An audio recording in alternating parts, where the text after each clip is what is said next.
Hello అండి. కుక్కర్‌లో ఇలా ఒకసారి చికెన్ పులావ్ చేసి పెట్టండి. ప్లేట్ మొత్తం ఖాళీ చేసేస్తారు. టేస్ట్ అయితే అద్భుతంగా ఉంటుంది.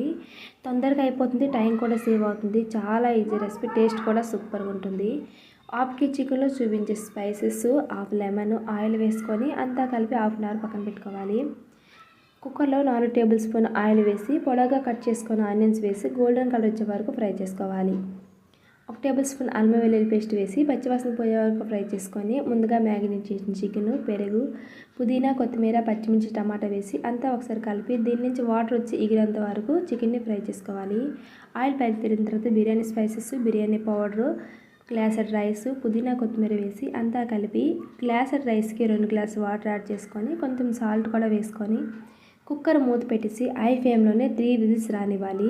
3 విజిల్స్ వచ్చిన తర్వాత చికెన్ అయితే పర్ఫెక్ట్గా కుక్ అయిపోయింది. పులావ్ కూడా రైస్ పొడి పొడిలతో సూపర్గా వచ్చింది. సూపర్గా ఉంటుందండి. వీడియో నచ్చితే ఒక లైక్ చేయండి.